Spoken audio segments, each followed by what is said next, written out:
చెప్పండి sir.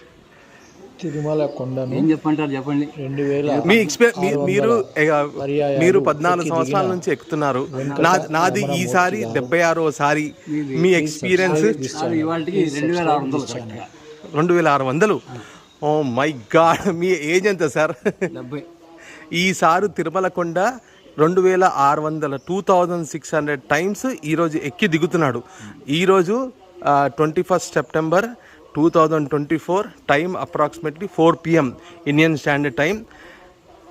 Sir రెగ్యులర్గా 2600 times ఈరోజు ఎక్కాడు. మీ ఏజ్ ఎంత సార్? 70. మీ పేరు సార్? రమణమూర్తి గారు, తిరుపతిలో ఉంటారు. సార్ మీ ఎక్స్పీరియన్స్ కావాలి నాకు. మీ ఎక్స్పీరియన్స్. ఇప్పుడు మేము 800 మెట్టు దగ్గర ఉన్నాము, 850th మెట్టు దగ్గర ఉన్నాము. Sir experience 2600 times the experience చెప్తాడు సార్. సార్ మీ ఎక్స్పీరియన్స్, మీ గురించి చెప్పండి ప్లీజ్. ఎక్స్పీరియన్స్ ఏముంది, నేను ఏదో గాలివాటి ఇక్కడ ట్రాన్స్ఫర్ అయ్యి వచ్చాం. ట్రాన్స్ఫర్ అయ్యి వచ్చినప్పటి నుంచి రోజు దర్శనం అలవాటు అయింది. అది ఇప్పటివరకు సుమారుగా 3350 దర్శనాలు అయ్యాయి. 3350 దర్శనాలు. అప్ప ఓం వెంకటేశానమా. ఇవాళ కూడా 2 దర్శనాలు చేసుకున్నాం. 2 దర్శనాలు? అరే వా. నిన్న 2 దర్శనాలు, మొన్న 3 రోజులు వరుసగా 2 దర్శనాలు. అంటే ముందు రోజు 18వ తారీఖు 19వ తారీఖు అంగప్రదక్షిణం. 18వ తారీఖు 19వ తారీఖు 2 ఈ నెల 4 అంగప్రదక్షిణాలు ఉన్నాయి మొత్తం. 4 అంగప్రదక్షిణాలు ఈ నెలలో? అమ్మ నాయన. మీకు అసలు ఎందుకు అనిపించింది సార్ ఇట్లా చేయాలని చెప్పేసి? ఏదో వాక్ చేయాలి కదా, వాక్ చేయాలి.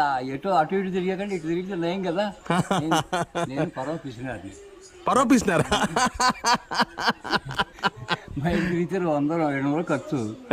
ఖర్చు ఏం లేదు కదా నాకు. అట్లా అనకండి, అది దైవ సంకల్పం అనాలి. నాకు రోజుకి ఎంతో 60-70 రూపాయలు నా ఖర్చు అంతే. అది ఫ్రీ బస్ అయితే అది లేదు. ఫ్రీ బస్ దొరికిందంటే పైకి వస్తాం ఉపరక్షణ చేస్తాం. మళ్ళీ మీకు ఎంతమంది పిల్లలు సార్? నాకు 2 అమ్మాయి. మ్యారీడా? ఎప్పుడు మా మనవాళ్ళు కూడా హై స్కూల్ లెవెల్కి. ఎక్కడ? 2 అమెరికాలో? అందరూ అమెరికాలో. మిస్సెస్ ఇంట్లో ఉంటుంది. ఇంట్లో ఉంటుంది. మీ అసలు మీ ఎక్స్పీరియన్స్ ఏంటి? ఈ 2600 టైమ్స్ ఎక్కారు ఈ రోజుకి. మీ ఎక్స్పీరియన్స్ చెప్పండి నాకు. అసలు ఎక్స్పీరియన్స్ అంటే ఏ దీంట్లో, అంటే ఏ యాంగిల్లో?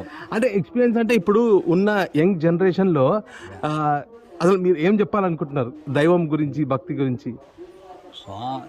స్వామి ఆడిస్తాడు, మనం ఆడుతున్నామండి. కాబట్టి ఏంటంటే స్వామిని పరిపూర్ణంగా నమ్మకం చేసేటైతే అన్ని ఆయురారోగ్యేశ్వరుడు అన్ని అంటే ఆ విశ్వాసం ఎలా ఉండాలని అచంచలమైన విశ్వాసం ఉండాలి. ఇంక షేకింగ్ ఉండకూడదు అందులో. ఓకే. ఉండేటైతే తప్పనిసరిగా భగవద్గీత 9వ అధ్యాయం 22వ శ్లోకం విన్నారా ఎప్పుడైనా? నేను వినలేదు.